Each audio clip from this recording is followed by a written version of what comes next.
Quando o mundo foi ao cinema em 1985 para assistir o filme de James Cameron, O Exterminador do Futuro, a impressão que as pessoas ficaram sobre a inteligência artificial é que ela seria utilizada em robôs para dominar o mundo no futuro não tão distante.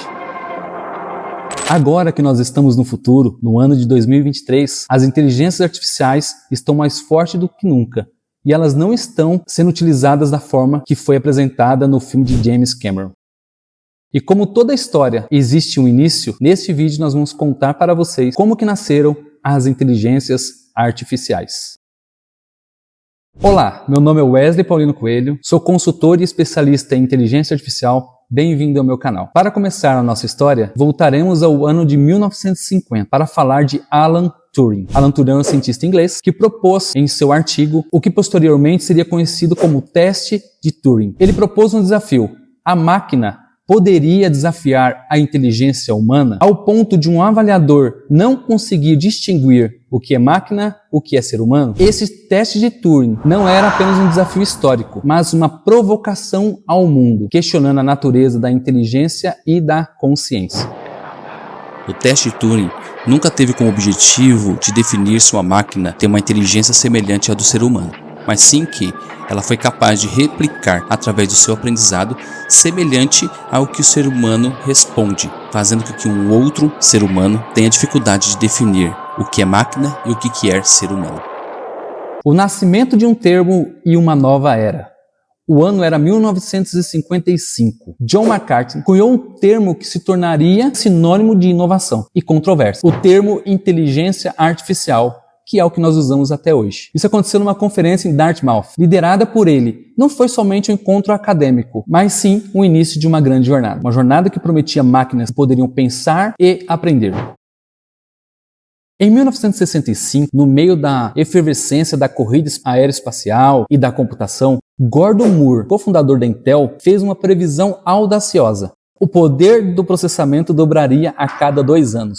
Muitos foram céticos com esse pensamento de Gordon Moore, mas ele se provou verdadeiro e eficiente ao longo dos anos. Lei de Moore, como foi chamada, e não foi ele mesmo que colocou como lei, e ele nem mesmo publicou assim, se tornou a espinha dorsal da revolução que se seguiria ao longo dos anos em relação à computação e principalmente à inteligência artificial. Se nós pegarmos a década de 50 e de 60, tiveram 2 grandes momentos que mudaram a história da inteligência artificial. O primeiro é o The Logic Theorist e o segundo é a DARPA. O The Logic Theorist, enquanto muitos pensadores da época ficavam pensando lá como seria se a máquina pensasse, filosofavam e criavam ali suas histórias, alguns cientistas colocaram a mão na massa e criaram a primeira inteligência artificial realmente prática, que era capaz de fazer cálculos matemáticos. Esse programa ficou conhecido como The Logic Theorist. E com a DARPA financiando as inteligências artificiais na década de 60, as inteligências artificiais passaram da teoria para a prática.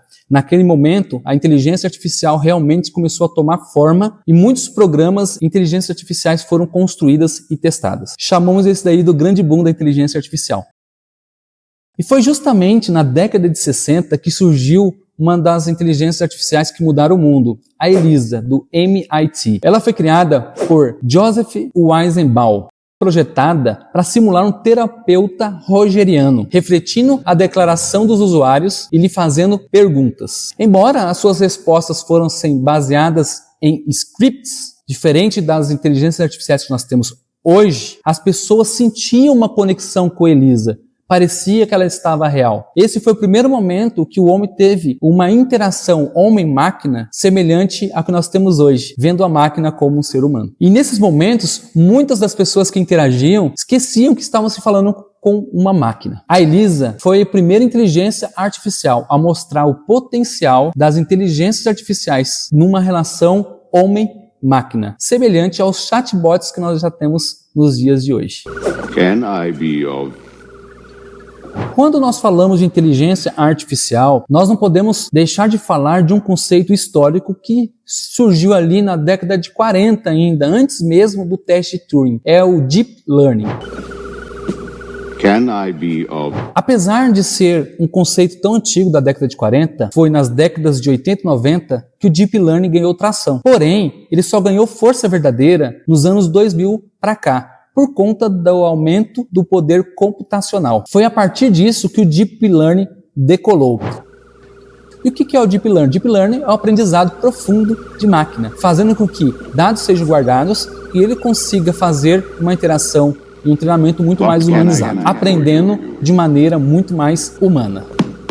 Can I be of assistance? Apesar do conceito de redes neurais tenham sido introduzidas há décadas na computação, o Deep Learning só ganhou destaque recentemente por conta de 3 fatores. A avalanche de dados é o primeiro fator. A era digital trouxe consigo uma enxurrada de dados. Se nós imaginarmos que a internet acumula dados no final da década de 80, início dos anos 90, imagina só o tanto de material que é possível utilizar hoje para o aprendizado de máquina no aprendizado profundo. O segundo fator é o poder computacional. Lá na lei de Gordon Moore, falou que dobraria o poder computacional a cada 2 anos. Lembra que eu falei que era importante? Então, ela foi dobrando. Mas nos últimos anos ela ganhou muito mais força no gráfico da curva de Moore. E com esse aumento do poder computacional, das GPUs principalmente, facilitou para que existisse melhores treinamentos, maior armazenamento desses treinamentos, tornando mais viável o treinamento das redes neurais. O terceiro fator foram as inovações algorítmicas. Essa melhoria nos algoritmos fez com que facilitasse a utilização no treinamento e uso das inteligências artificiais, tornando elas mais estáveis e eficientes. O Deep Learning representa uma das fronteiras mais empolgantes da inteligência artificial. Com sua capacidade de processar e aprender a partir de dados complexos, ele está redefinindo o que as máquinas podem alcançar e promete continuar a impulsionar inovações evolucionárias em diversos campos. É importante denotar que quando nós falamos de Deep Learning, redes neurais, sim, ele imita as redes neurais humanas, mas não são iguais. Elas imitam. Esse medo que muitas pessoas têm de que a inteligência artificial vai pensar como seres humanos, isso não vem ao caso. Porque as redes neurais e o que estão por trás do Deep Learning são dados já coletados e conhecidos pelos seres humanos. A inteligência artificial não tem criatividade suficiente para criar algo fora desse círculo de treinamento que eu estou citando aqui agora do Deep Learning. O ano passado, quando o ChatGPT surgiu, a OpenAI apareceu com as inteligências artificiais, todo mundo falou, a Google ficou para trás. Muitas pessoas falando que a Google estava perdendo tempo, ela estava ficando para trás, mas o que a maioria das pessoas não sabe é que a Google, ela que trouxe a tecnologia que possibilitou esses treinamentos, que é o Transformers. Em 2017, uma nova arquitetura chamada Transformers mudou o jogo do processamento da linguagem neural. Em vez de analisar a linguagem palavra por palavra, o Transformers considera o contexto, capturando nuances e significados que antes eram inacessíveis para as máquinas. Com o surgimento do Transformers, facilitou o treinamento. É uma das maiores inovações que nós temos no campo até hoje. Falando em Google, a Google faz parte de toda essa revolução de inteligência artificial. A Google foi fundada em 1998 e é claro que ela já acreditava no potencial das inteligências artificiais. Justamente o que o Google é uma inteligência artificial, com seu algoritmo de buscas. Em 2011, a Google lançou o Google Brain, um projeto de Deep Learning, e em 2014 ela adquiriu a DeepMind, que também é uma das empresas que criam inteligências artificiais, responsável por criar o AlphaGo, um programa que derrotou inúmeros campeões mundiais de Go. Ao longo dos anos, a Google lançou várias iniciativas com inteligências artificiais, incluindo o TensorFlow, em 2015, uma plataforma aberta de Deep Learning, solidificando a sua posição como uma plataforma revolucionária em inteligência artificial. Então, ao contrário do que muitos pensam, e talvez você que está me assistindo pensava, a Google, sim, é uma das pioneiras e que está à frente de grandes programas de inteligência artificial. E ela sim continua, mas isso é papo para outro vídeo. A história da inteligência artificial é muito rica e complexa, de muitos sonhos, desafios, vitórias e controvérsias. Enquanto olhamos para o futuro, com uma mistura de esperança e cautela, uma coisa é certa: a jornada da inteligência artificial está apenas começando e seu impacto total ainda está por ser conhecido.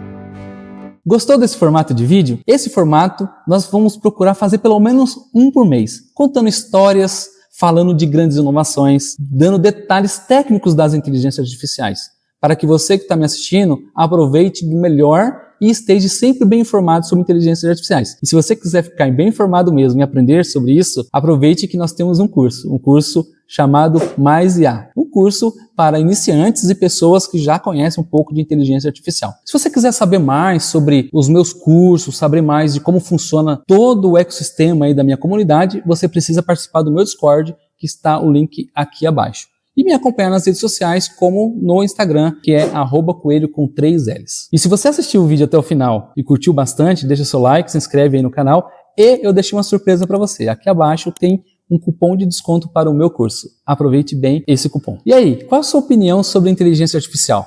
Você é um daqueles que fica com medo? Ou é aquele que acredita que realmente vai fazer uma grande transformação no mundo, sem afetar ninguém? Esse tema é polêmico, hein? Fica aguardando a sua opinião aí nos comentários. Tchau!